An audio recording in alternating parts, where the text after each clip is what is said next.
Good evening, good evening, good evening. Welcome to the Woman to Woman show on the New You Nation Network. We are delighted that you are here today. How are you doing tonight, Netta? How's everything going with you? Happy Monday. Well, thank you for asking. Hello to everyone. We're so grateful for the opportunity to share with you another Monday. Yes, another Monday. We are in March? We are in the third quarter, well, approaching the end of the first quarter. End of the first quarter, yep. Good, right? All right. Hey, Sheila, happy Monday. Happy Monday. Hey. Hello, How are hello, you, hello. how are you doing I'm today? well. I'm well. I'm All doing right. well. How are you ladies?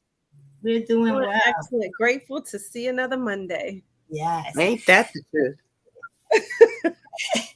So, to those of you who are joining us tonight, we thank you for joining us on this network, the Woman to Woman Show, a network where we gather together to have real conversations, honest, grown folk conversation.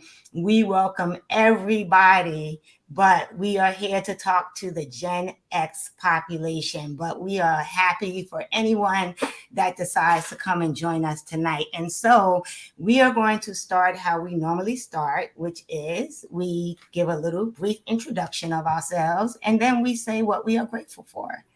So I guess I'll just start tonight. Okay. So I am Theodora Carter. I am a certified life coach. I am a HR professional by trade. So I'm also an HR consultant. I am passionate about helping other women live the lives they desire and deserve to live by living intentionally and creating a life that is surrounded by peace and harmony.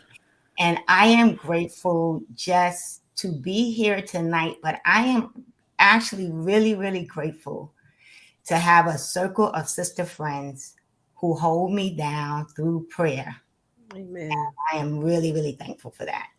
Amen. Yes. I am Manetta Fields. I also am a certified coach specializing in Gallup strengths. We like to focus on your uniqueness, the gifts, the talents, the treasures that God placed in each of us. We can't be duplicated, so we highlight that. I have over 30 years as a credentialed healthcare professional. I also am the owner of Holistically Motivated. We provide tips, tools, strategies, and education to help us learn better ways to care for ourselves because, of course, we prefer wellness over illness. Good evening. My name is Sheila Isom. I am an insurance claims professional, and I am also an independent stylist for Color Street Nail Strips and Beauty Products, and I am also a notary public. Nice. And what are you grateful for? Oh, that's right. Forgot about that. I am grateful for the spirit of generosity. Mm, love it. I'm going to jump right in and say I'm grateful that we got to spend time together as a family because my son was going to Yes. college. So all of us were here together. I don't take those moments for granted. And didn't he just celebrate a birthday? He Yeah. did. I'm a 21-year-old. Nice. Yes. And hello, Regina. Happy Monday. Hi, Happy, Gina. hey y'all, happy Monday, everyone. Hey, Regina. How you doing? I think everyone was sharing what they're up to, who they are, what they're up to, what we're grateful for. Is that right? Yes. Okay, all right. Let me try to set it right. Hi, I am Regina Howard Norman of RHN Unlimited, and I believe in breaking limits and building futures for our youth and families. Um, I also have a baking academy where I teach the joy and love of cooking um, and bringing families together where you can create new memories or recreate some of your fond memories around the table. And also use what's in your hands to create magic in the kitchen. Nice. Um, so that's what I'm committed to, and what I do in my day job is I am a vocational recreational coordinator with a nonprofit organization. And so I help with job readiness, job preparedness, and job retention, as well as provide the major events that we do.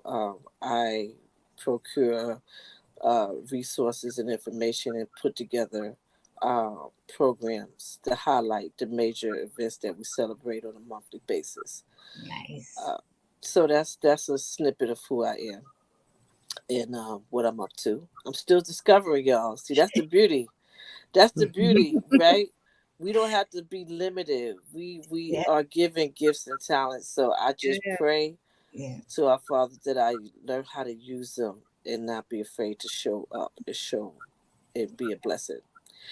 And what I'm grateful for is that I'm here with y'all. Mm. And I had a breakthrough.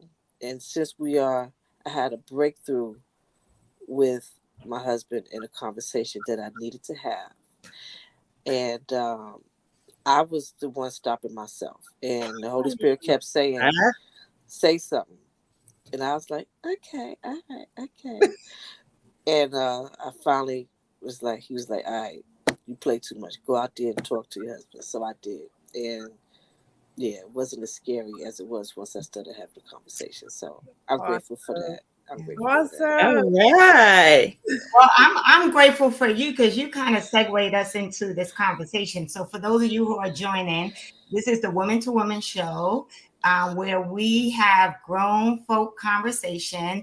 And tonight our topic is what is the impact of holding on to people, places, and things, right? And so with Gina, you got us right into it, right? Because apparently he was holding on to a thing. Yeah. Right? Yeah. And what, right? And so or something, right? So I think you led us right into the conversation of like what was the impact of you holding on to that thing? Okay, that's really an excellent question to follow up with what I shared. What it did was make me uncomfortable, and for a long time, while I'm not clinically diagnosed with being depressed or anything, not having that conversation held me back because it felt as if I couldn't really move in the other areas that I'm supposed to move in without clearing what's most important is what's happening in my home and having that conversation. And my husband would ask me I remember a few weeks back he would say, what's going on? I'm like, oh, nothing. So he's not stupid. He picked up on it, but it's like I'm not going to force the issue if you're not going to force the issue, right? But then when we sat down, so what that did by me holding on and being nervous about how to present what I wanted to share, I was in my head a lot. And then when I was getting ready to say something, I was like, well, he's looking at the game, or well, he's taking a nap. It was so, but I knew I needed to say what I needed to share. I know I needed to share it in love. It wasn't like, an angry conversation. It was a clearing conversation. And I think once I realized that that's what it was, I was able to do it. Plus the Holy Spirit wouldn't allow me to move in anything else of relevance until I did that. So I felt like a weight has been lifted because I shared in love what was on my heart. So now it's not like I can say, oh, well, why you don't do this to say this, do that? Well, I didn't tell you. So how can he know what I'm dealing with or feeling if I don't open up and share? Then I'm looking at him, giving him the side eye, wanting to get my Pookie on because I didn't share. I'm just saying, just saying. Pookie's always gonna come out. Pookie's, Pookie be like, yeah, jump in. Pookie be like, wait for the rope, double dutch. I was like, no, Pookie, chill out. This ain't your jump. This not your turn. So once I shared, it released. It was a relief. It was an emotional, spiritual relief. And I realized that I was overthinking. I was like overthinking it, and I was so consumed with thinking about that conversation that the other things that I'm really solid at doing weren't happening. It was like I would say, oh, I'm going to work on that, and it didn't happen. And not because I didn't have resource or information, but because what I really need to tackle first was having that conversation with my husband. Yeah. I needed to do that first. And so, like, the impact of holding on to people, places, and things, right, which is our conversation, right? Right. Hinders us from moving forward into the space that we are supposed to move forward. And like Bohemian said, right, it's important to release, or it becomes a buildup like plaque, right? And what happens when you have that buildup, right? It becomes uncomfortable. Right. Right. It stifles the flow. Exactly. So, yes, so it does. Sheila and Netta, how do you relate to, you know, that whole like concept of just like holding on to people, places, things? I mean, and when we say people, places, and things, jobs, relationships, right? Even clothes, right? Clutter, right? Yeah, for sure. I'm thinking of it in a different perspective. Being a praying person, I seek God's counsel on things prior to moving. And so sometimes you don't get a release that way, right? You got to wait until the time is right, because moving too quickly or moving too slowly, both can have impact. And so just being mindful and thinking through before making a move is something I employ as a strategy. I need that time. I need to have this certainty, the assurance before making a move, because again, either way, it could work well or not so well, right? So I was thinking actually about a friendship. Because, you know, we can have all kinds of relationships that we hold on to maybe longer than we should. And I love Maya Angelou's statement, you know, when people show you who they are, believe them. Believe them. And I had to grow in that process because I'm a person of high empathy. Yes. So that can work against us, right? We want to make sure everybody's good. I don't want to rock the boat. I don't want to cause problems. In that, though, you can lose yourself. And so just being mindful of that whole thought process, that's a pros and cons list, right? Which way do I go? Which one causes the most risk for me? You know, getting out of thinking of others for things like this. How does it impact me? So as far as that friendship went, I held on longer than I should have. And the impact was the baggage that I carried. Like Gina was saying, it stifled me in so many other areas because it consumed my thought life. I was constantly playing these scenarios over in my mind, assuming, and we know what assuming does for us. Making the story up in your head. You was writing a whole book. A whole novel. And it really turned out nothing like that. But we were able to be adults about it and just understand the season that we once had was over. I mean, and I think that's the important part of it, right? Like, I mean, we've talked about this in the past, right? Like I had that one friend who just kept writing me the Dear John letter, right? To where I finally had to be like, okay, if you feel this way, then maybe the season is over, right? But, you know, I mean, I think about also in another way, and is the whole, for me, that healing piece, right? And how, you know, also how some of us fall into that space of holding on to pain, holding on to hurt, holding on to all the stuff that happens so that you are not able to heal, which means you can't move forward, like waiting for the apology that might never come. Right. And so I will say the one thing that released me from that was one of my girlfriends, when I went through something, said to me, you have to be okay with knowing that God will manage and take care of this situation. And you may never know how. But you have to be okay with that. right? Or when? Because because you know me, I wanted to know when it was going to happen, what was going to happen to them. I wanted to see it happen, like like all of that, right? And like you said, it was consuming me. Right. I mean, and I went to coaching and I did therapy, but I was like, through all of that, it took my friend saying, hey, you reap what you sow. So it's gonna happen. You just may never know about it, and you gotta be okay with not knowing. Right. Yeah. Okay, you, Sheila. I'm actually going to take it from a little different angle. Next month will be the 21st anniversary of my mother's death. And although it seems to lessen each year, I still have my what ifs, right? What if I had been a better daughter?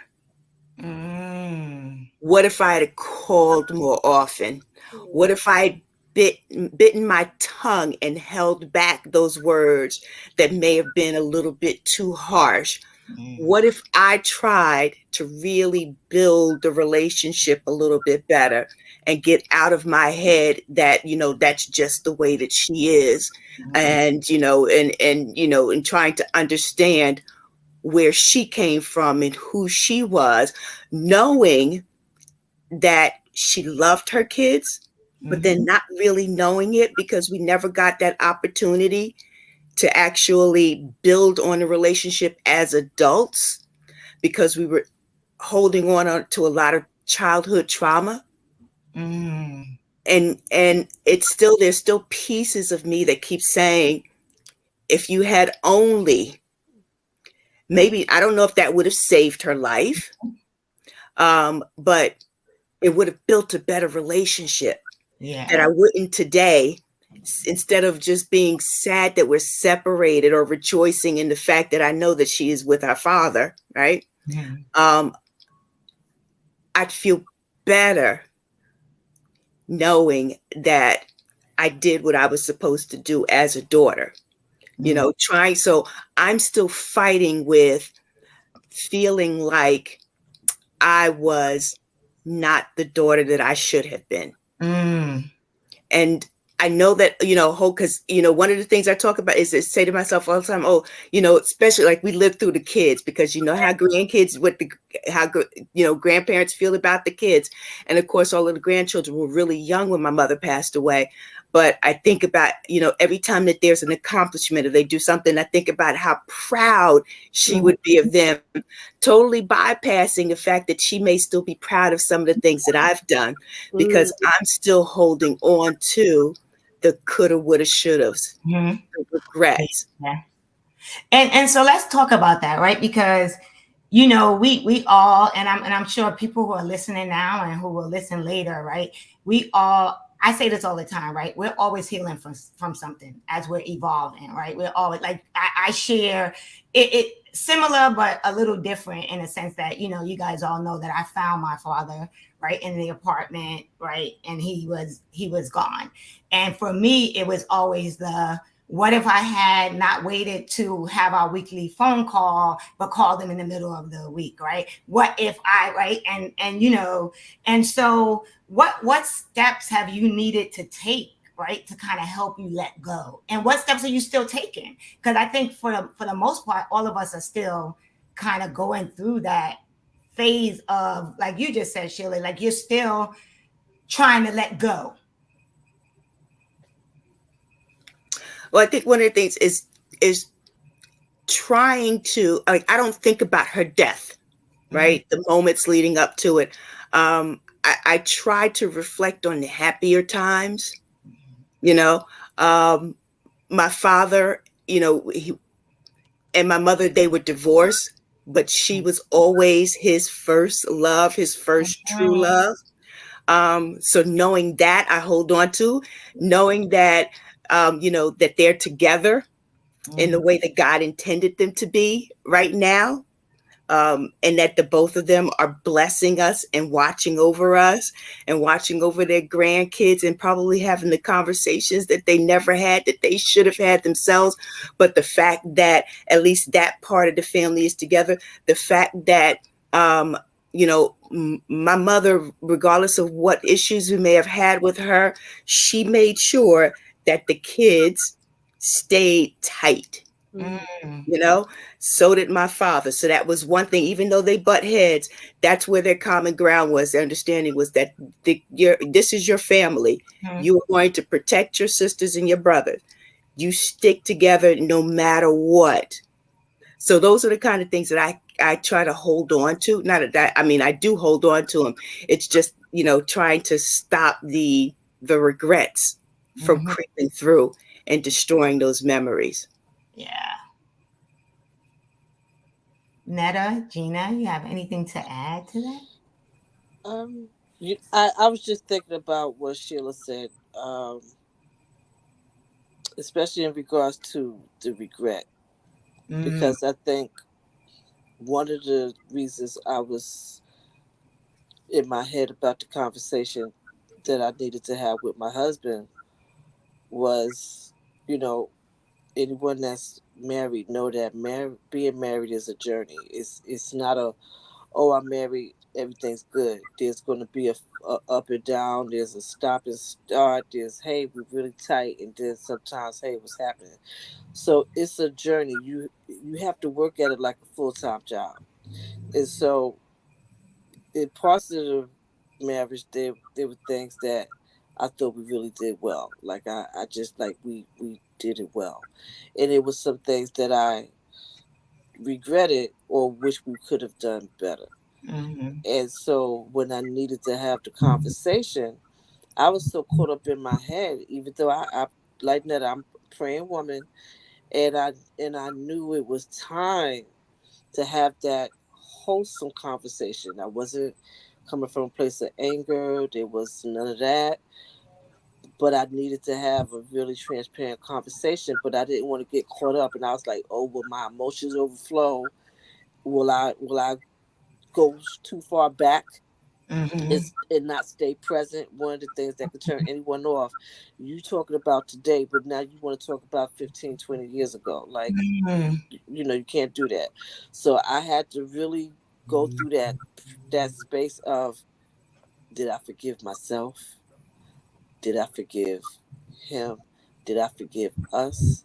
As much as the things that we did well, there were things that I think we could have individually and collectively done better.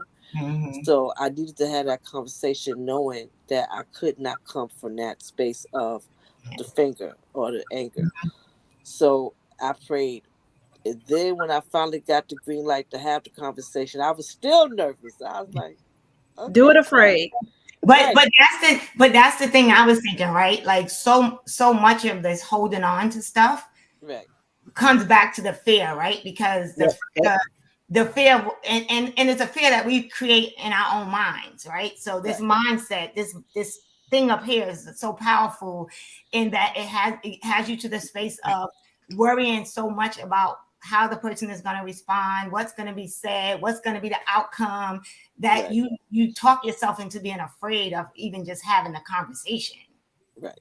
So to the part where Sheila was talking about the regret piece, I had to come full circle with the forgiveness process for me. Because in order for me to be able to have a real heart-to-heart loving conversation, I couldn't come from an angry space. And I couldn't make it his fault for the things that I was still dealing with, because he's not our father, he's not God. He's a human like I'm human. So it wasn't his job to try to fix the things that I was upset about, and I had to be clear on that. And so I had to do that self-work that we do. Yep. And a lot of that had to do with prayer. I had, I was like, Father, helping, just studying and reading the word. It just really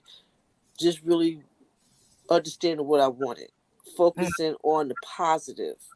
And so I when I did that and I released the other stuff, I knew I was ready to sit down, but I was still nervous, because even though I knew I was coming from a good place, a place of love and a place of engagement, I was nervous that he may not see it that way.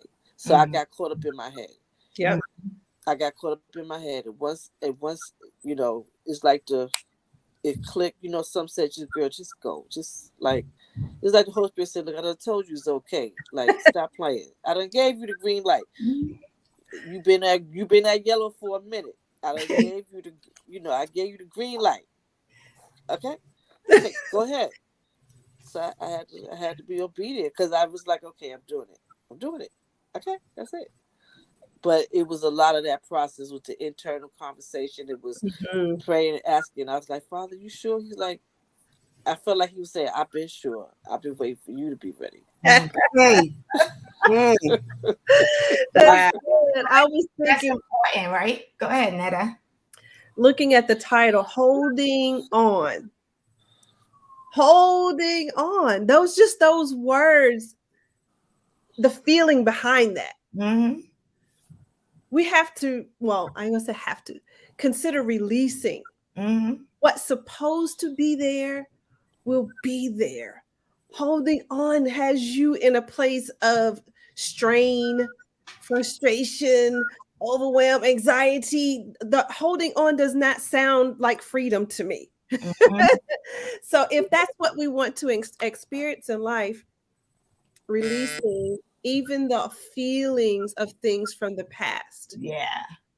I mean, I think one of the things I heard Gina say that struck with me is, you know, she wasn't sure what the response was going to be, right? Yeah. And so in my journey, I had to really get clear on this, not only working on myself, but also realizing that the conversation that I'm about to have is, first of all, one of the things she said was, what did she want to get out of it? Right.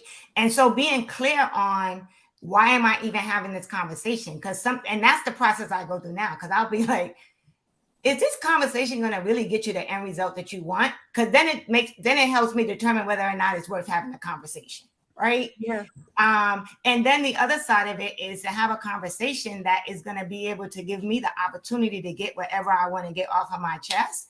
And not to say that I don't care about how the person feels, but their response cannot be the thing that's going to direct whether or not I have the conversation, because that holds us back a lot. When we think about, if I have this conversation, how is the person's response going to impact us? And once you release that, it helps you be clear on, this conversation is for me and hopefully for us to make it a better situation. But if it doesn't, why am I having it? And when I walk away, am I going to be okay so that I don't need to have to keep coming? Like, because the one thing I hate is repeating the same chapter in the book over and over. Yeah. You know, sorry, I'm actually thinking back to what you said when you were talking about that friend. You know, it's our nature to try to give people the benefit of the doubt, to find the good in them, to give them that grace.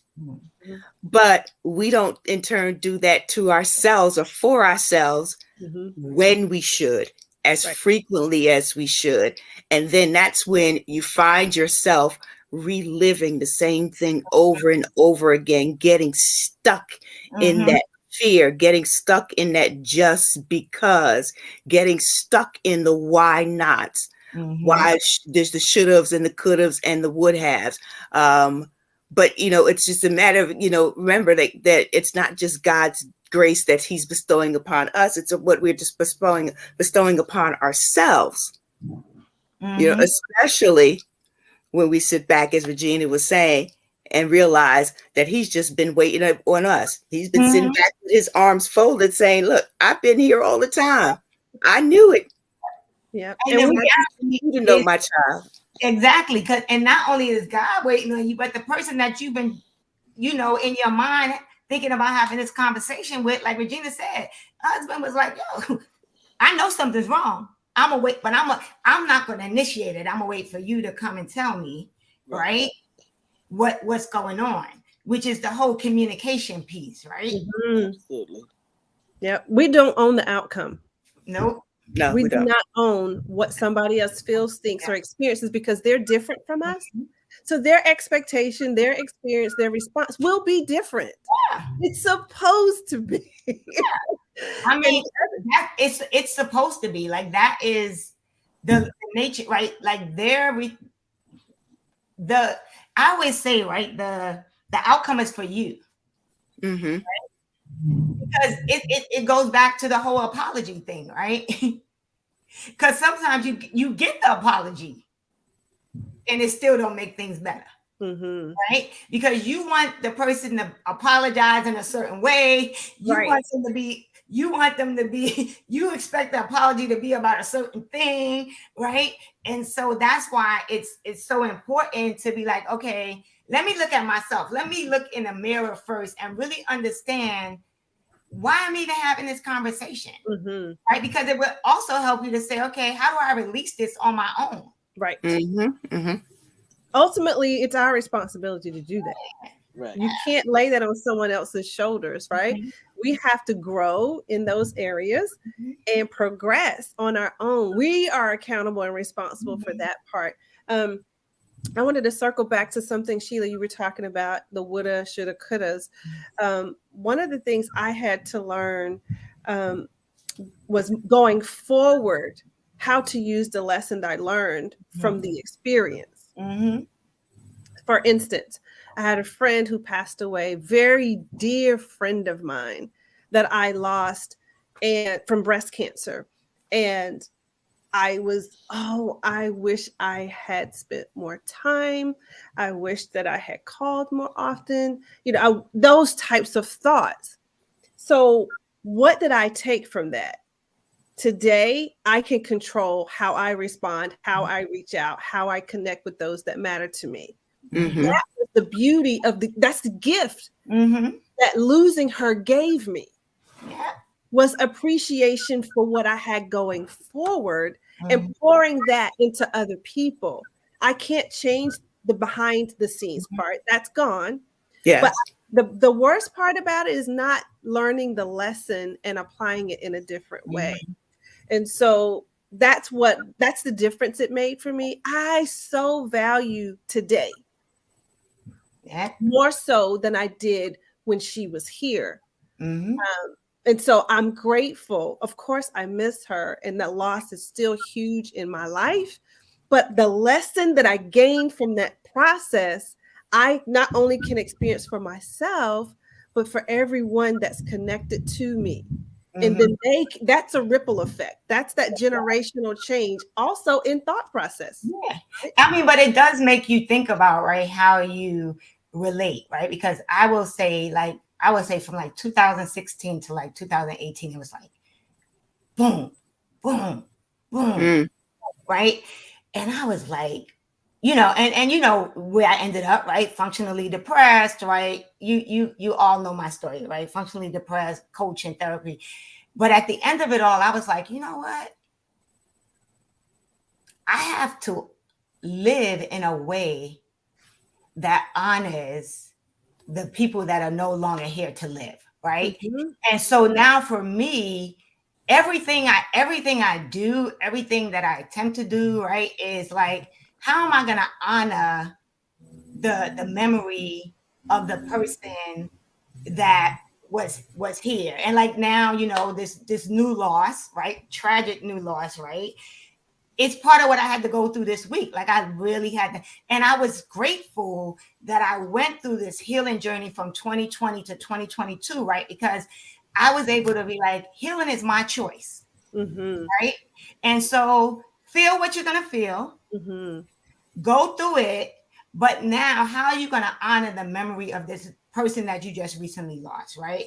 How are you gonna get through this? How are you and setting healthy boundaries, recognizing I can't do this with you right now. Like I can't have this conversation with you right now. Like I love you, but right now I can't, right? But also I have also spent, I will say, the last 2-3 years really focusing on building a life that is peace and harmony, right? Like really focusing on the things that are most important to me and being intentional about how I set up my life so that I protect and have the boundaries in place, healthy boundaries in place, that I can heal. Because we're always healing from something, people, like always. There's always going to be something that we have to heal from. So how do you learn how to do that in a healthy way? Which helps you let go of some stuff. Because part of what hinders the healing is holding on to the hurt. And Yes. Absolutely. Yeah. Absolutely. and looking in the rearview mirror. Right. Right. Well, I think one of the ways you counter that is by celebrating. You know, when I opened up and I said that I was grateful for the spirit of generosity, you know, kind of what Manetta was saying was that, you know, I had a very dear friend who was a friend of mine from junior high school, and he passed away. And I can remember, you know, thinking, I can't believe my friend is gone. My friend is gone. And it really did. It hurt me for such a very long time. And his family started a scholarship in his name for students majoring in arts and music. So I'm on that foundation, right? So we get to celebrate him by doing something, giving back to others in a manner that he was doing with something that he particularly loved, because that's where he was into the arts and he was in the music. And we just celebrated our 10-year anniversary. We had a big event, and we had so many people turn out. We had so many people who were still clamoring for tickets even after we sold out.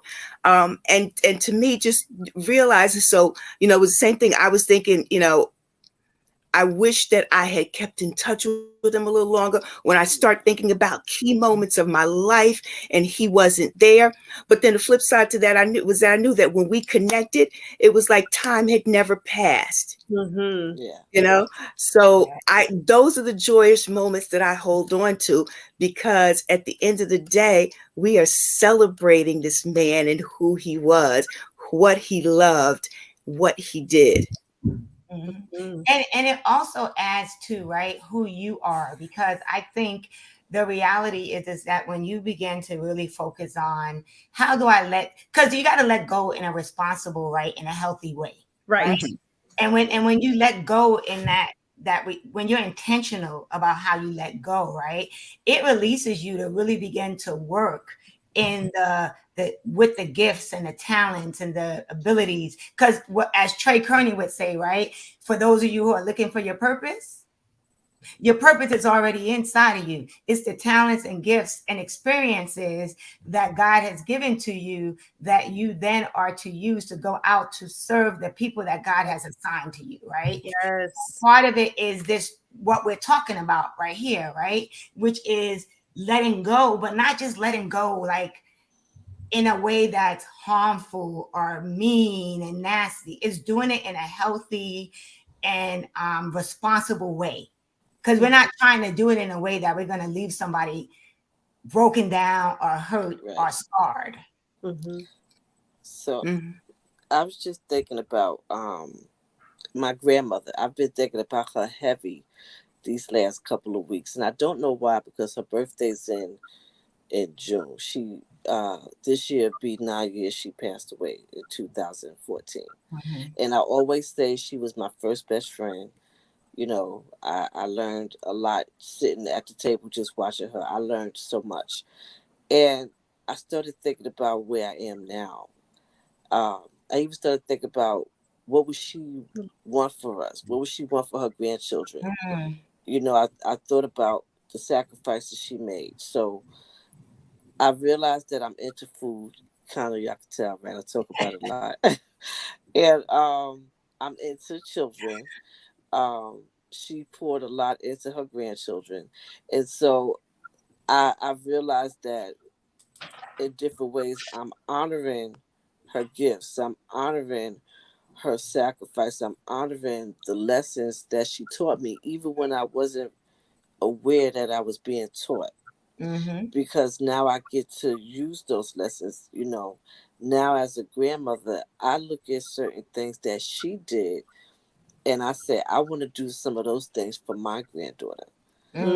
Because I know those things help me. They help shape me to be the type of person that I am and the good things about me. I always say, if you see a lot of good stuff in me, you can thank my grandmother, Florence Howard, because she put a lot Mhm. of those foundations in me.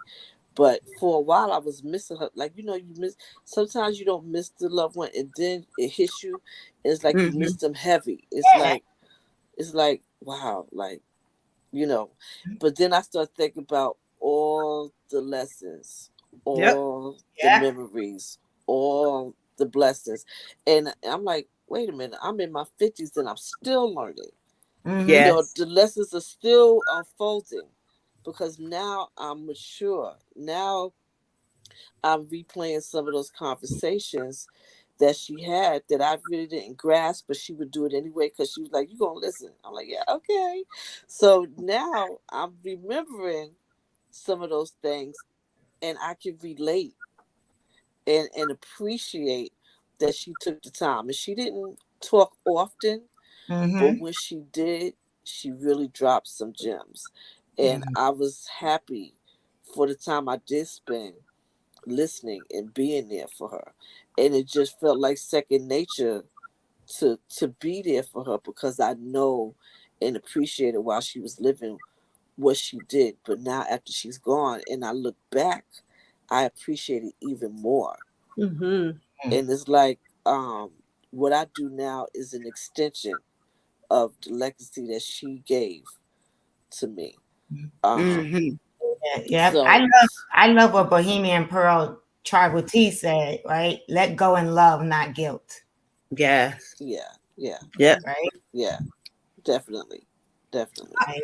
I wanted to shift just a little bit in thinking about forgiveness, Mm-hmm. because Yes. holding on to situations and feelings associated with them is a process with the whole forgiveness piece, right? And Yes. I was thinking about triggers, Mm. Mm. uh, and holding on to the trigger and the emotion associated, because if you release the thing, then you don't have that trigger doesn't have the same hold on you, right? So I was thinking of a very painful situation, and I would find myself looking for the type of vehicle that the person drove, Oh. right? Whoa. Um, and it wasn't even like an intentional thought process. Mm-hmm. I would get in the car and drive, and all it would take was for me to see that vehicle. And I'm back in my emotions, I'm back in my feelings. And so, of course, we learn over time Right. that, of course, healing is a process. It's a choice Mhm. and it's a process, And right? it's not easy. It's not No. easy. So I wanted to hear from you in painful situations, because we know those are the ones that rise to the surface the quickest for Mhm. some reason. Yes. When you have triggers, how did you process them before healing and after healing? Oh wow. So Mm.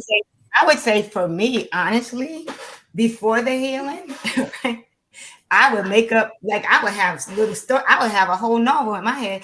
Like if I run into, like I'm running into someone on the street and they said this and I said that and I'm gonna be this, right? Like I have this whole story. Like how am I gonna react? How will I react if I see them? What will they say? They're gonna feel. Oh, they're gonna feel bad. They're gonna right. Like I don't process the whole thing. I could have made a whole movie series out. Right. Right? Right. You know? But now I truly do say, like, I will stop and say, and I had to do this recently. Like, I told you guys what happened this week, right? And last week, and I had to really say, what part of this can you control? Mm-hmm. Right, and what part of it can't you control? And Mm-hmm. so that's what I do. But you guys also know that's my platform, right? Healing is a choice, Right. Yes. right? Right. Very good And choice. healing is my choice, right?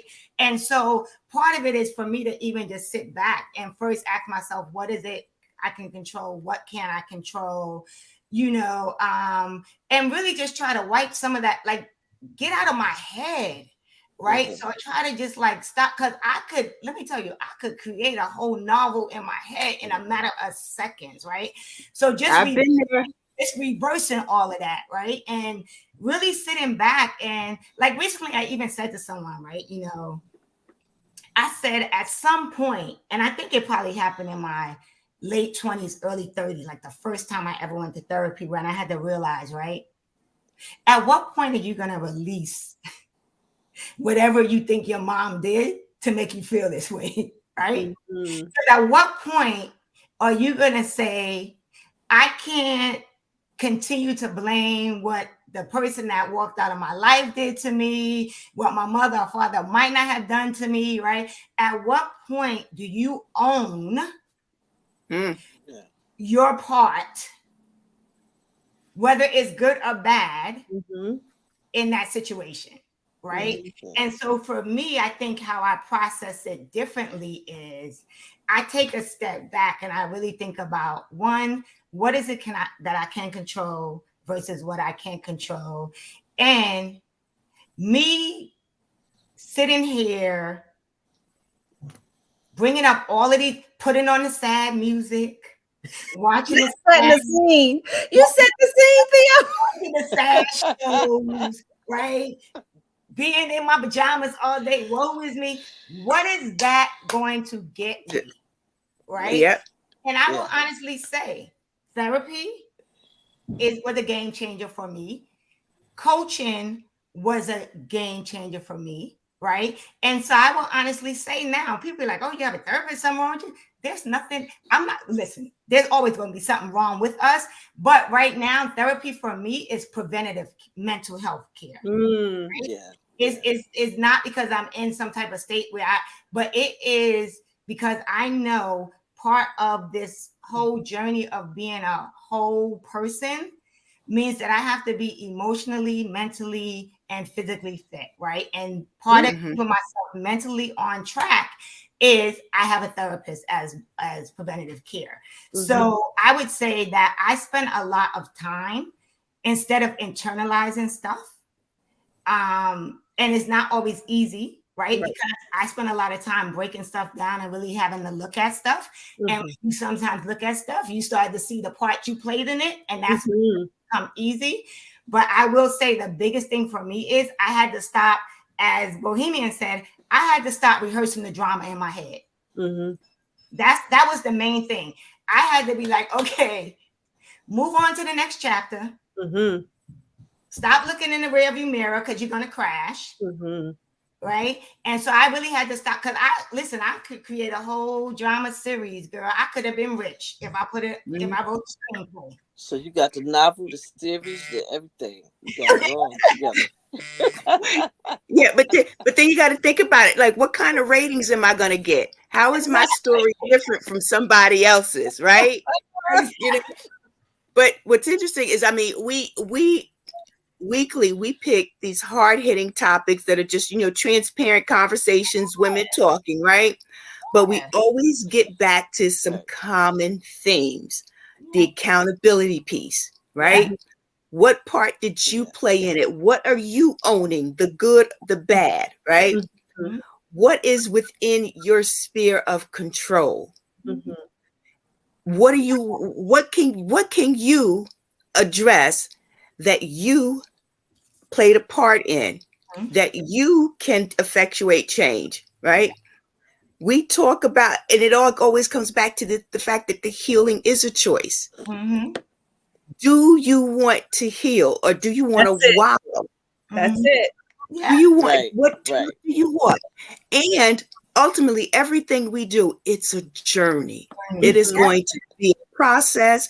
There's going to be smooth sailing, but there are going to be some bumpy rides. You're going to encounter the hills and the valleys and the railroad tracks and the stop signs and the stoplights right after that. But then there are also going to be some green pastures. Right? So you accept the good with the bad, the pretty with the ugly. But everything comes back to those same central themes. Yeah. And I think it's like Netta said, right? It comes back to, do you want to be free? Right. And so part of it is getting back to like the triggers, right? Yes. Knowing your trigger is important, Yes. but then knowing how to combat that trigger is even more important. So I Mhm. know this is my trigger. Every time I see this car, it Mhm. puts an emotion up in me. So Right. how am I gonna cancel that emotion out? Right. You know the car is not going away. Mhm, Right. So the issue is not the car. mhm. Right. Because Right. because in fact, you're Right. gonna, because in fact, God is gonna make it so that every corner you turn, you're gonna see that car Mm-hmm. in the same color, Mm-hmm. and you're gonna be like, I never knew there was that many cars like this on the road. Exactly. So I think we talked about the turnaround before. Mhm, I can't remember the author's name, but anyway, it's like, is it true? What mhm. you're thinking right now, is that thing true? Is it absolutely true? Do you know it's true? So that goes back to the thoughts, right? Yeah, Theo, that's the I don't mindset. know any of that stuff is true. Yeah. And one of the things that got me through my stinking thinking was Galatians, and there's a checklist in there: the things that are true, the things that are lovely, the things that are pure, the things that are good report. And so I literally created a checklist, Mhm. put it in the notes on my phone. And if those thoughts Mhm. didn't line up, usually all I got was one check. It's like, okay, just stop the foolishness already. But literally, it's like capturing the thoughts. Because if you can do that, then you can Yeah. address those triggers, right? And understand, all right, why am I feeling this way? Right. And I had an old minister tell me one time, if you don't pass the test, you're going to have to repeat it. Mm. And I don't want this one. I do not want to repeat. Help me to get all of the lessons now. Yes. I don't want to retake this test. So, did you employ some type of strategies, Gina and Sheila, to help you deal with triggers? And if so, what were they? So the trick, what I realized after replaying the negative Nelly was like, sis, you know that happened. It's not happening right now. Mm. So it already happened, and it didn't happen again. It didn't even happen yesterday or last month. It happened a while ago. So if you still choose to engage with this person or be in a certain space, you have to control how you respond, because you can't allow a person to say something and it takes you all the way back, Right. like those commercials where it goes shift scene 2012. Like, whoa, no, it's 2023, sis. So I had to realize why did I go back? So was it regret? Was it dealing with unforgiveness? Was it dealing with I should have said something that I didn't get to say, and if I could do it all over again, I'd have said it like this, but I didn't, and it didn't happen. So Mm. I looked at what really was Mhm. versus what is now, and I had to make a choice. Am I going to hold on to this feeling because it's not serving me? It's not serving me. Or am Mhm. I going to be obedient to the Holy Spirit and learn and work on the forgiveness, because I know even by mistake or unintentional, I'm going to do something that I got to repent for. Yeah. Mhm. So Yeah. me Yeah. holding on to this thing that already happened. Now I'm not even upset for new stuff. I'm uptight for something that already went down. What that look like right now? I'm over here getting all hype, in my feelings. I'm giving a little shrug in my head, I'm a little with the attitude, and they looking at you like, what are we doing right? What are you like? What's the matter? Like they're looking at it like today is today, and I'm looking at no, today is 2012, and I'm pissed off like I was in 2012, and they're looking at you like you need to catch up, right? Mhm. So I said, okay, Regina, you want the love, the peace, the joy, the happiness. You want to be able to move forward. Then you have to release the stuff that already happened.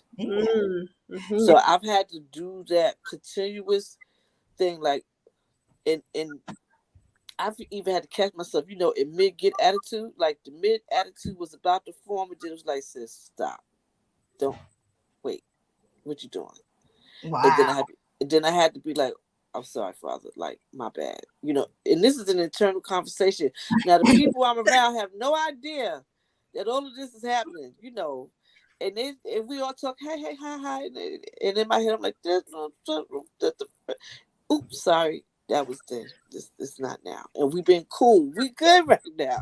So why did that phrase that they said make me want to, reach back for the can of whoop that I should have pulled out back then? I'm just saying. So I realized that I had to forgive it, really forgive it.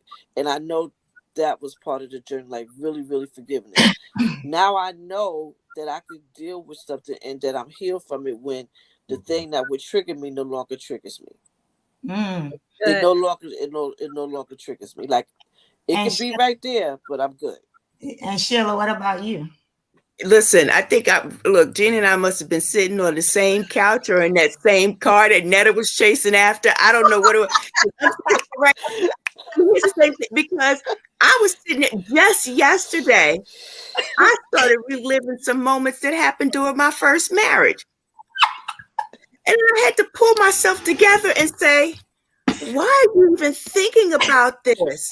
What good is coming up from rehashing all of this when everyone has grown from that process? Where is it taking you to? Absolutely nowhere. Look at your blessings now. But look at how that situation helped you to grow. Help him to grow.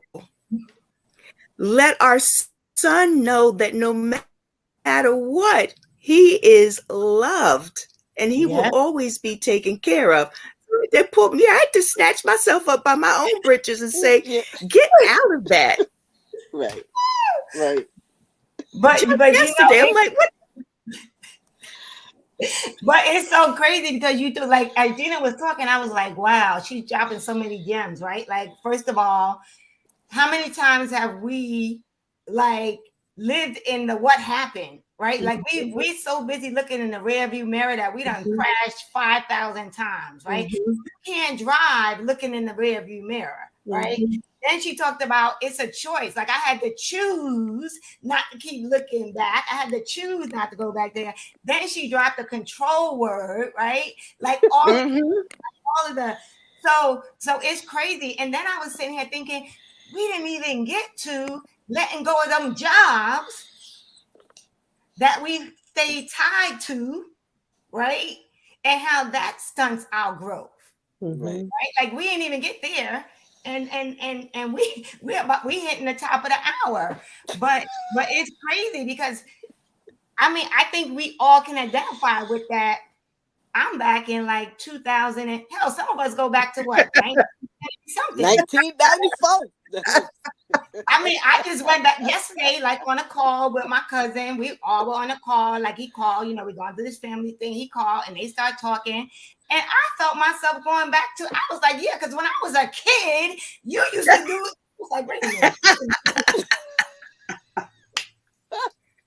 We 50 something now. You go back when we were like, what, 10, 11, right? But and it was in a humorous way, but seriously, right? It was like I literally felt myself going back to like, well, because I feel like, for me, I was always I don't know if it's a black sheep, white sheep, whatever you want to call it, in the family, because I always felt like I didn't fit in, right? Because I was the one that liked to read. They call me Brainiac because I wore glasses. They call me Bicycle Eyes, right?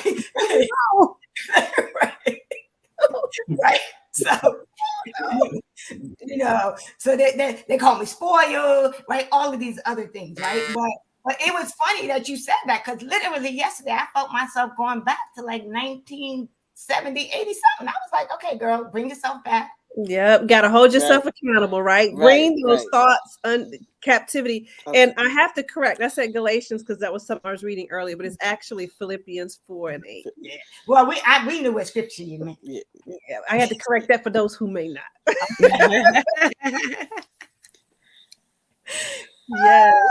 Oh, yeah. Oh well, this was such a great conversation. You know, every week, right? And we got so caught up in it. For those of you who joined late, this is a Women to Women show on the New You Nation Network. It is a network that is really devoted to grown folk conversation. Everyone is welcome, but the founder of this network created it for grown women to have real, honest, transparent conversations. And so we are coming up on the hour, and we are so delighted for those of you who have joined us and engaged in this conversation with us. We thank you so much.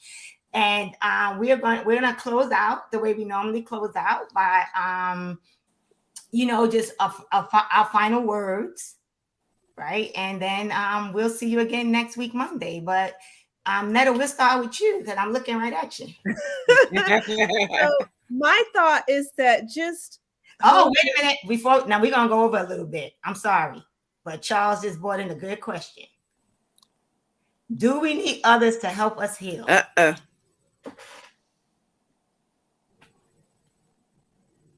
Ooh. Who's gonna come on with that? Well, you know what? First and foremost, I think we do. Yeah. I mean, I think we do. I think I will say honestly, from my experience, I made the choice that I wanted to heal because I wanted to heal differently than I have in the past. Because in the past, I wasn't really healing. And so I did seek out a therapist and then a coach, right, to help me heal. My answer, I'm going with Bohemian no, because we have to understand where we are and what we need for ourselves. Of course, you can tap into resources, but the actual healing process, is you. But I mean, I think you have to make a choice and you have to do the work. But sometimes, you need other people to help you do that work. And for me, it's not friends and family, right? It has to be a third-party, non-biased individual that helps you work. That person isn't really helping you. That person is helping you help yourself. Yeah, I think that's a two-parter. I think it's a yes and no. The yes is if you see yourself stuck and you want to heal. You get the resource, but then do the work like it was just shared earlier. I think you can have all the resources around you, but if you don't choose to engage in doing the work to heal, it's not going to happen. You can have the best of everything, the best. You can read the scriptures or talk to your therapist and your coach and still sit there and sulk. If you do the work, if you're willing to do the lifting and take the resource, you have to do part. No one could. There's a saying in a group, I can't chew your food. Right. I can't chew your food. If you really want to heal, then you have to take in the tools you need and use those tools to heal. You have to do the work. Nourish yourself with the foods you need to heal. That's what I got for that. I like that. Well, I like that because I think it is a combination. So thank you for bringing us full circle. Exactly. Well, listen, last week's conversation was, why don't we ask for help? Right? Sometimes the reason that we're in this situation we're in is because we haven't asked for help. True, you have to do the work. But you know that there are times, again, you're not in this journey, any life's journey, you are not in alone. Okay.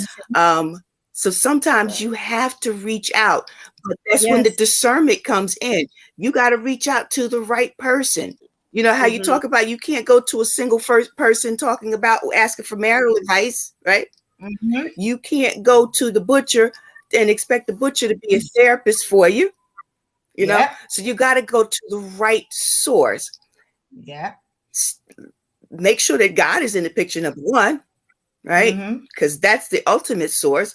But God is going to tell you he can't do it alone. You have to do the work, my child, and I'll be there with you. Yep. So I don't believe you can't do it by yourself.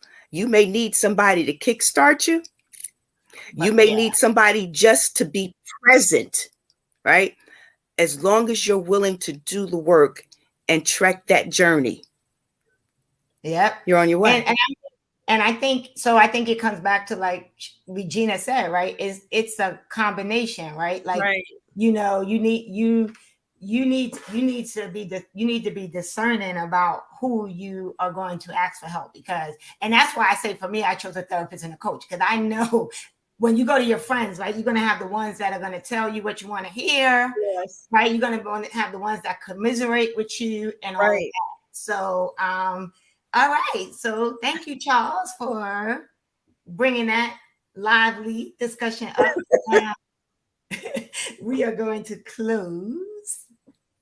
Yes. Netta. I'm just gonna say, as in the words of Trey Kearney, truth plus transparency equals healing, and that's not solo. That's a combo, right? All right. Have a great night, everybody. We appreciate you. All right. Good And night. I'm just Thank you, everyone. Yeah, and I'm gonna say good night, and I'm just gonna say also stop looking in the rear view mirror, because you will definitely crash. So if you want to grow, you have to let go. All right. So everyone have a wonderful, wonderful night, and we will see you here next Monday At 8 p.m. 8 p.m. Eastern Standard. Yes. Have a great night, everyone. Great night. Good night.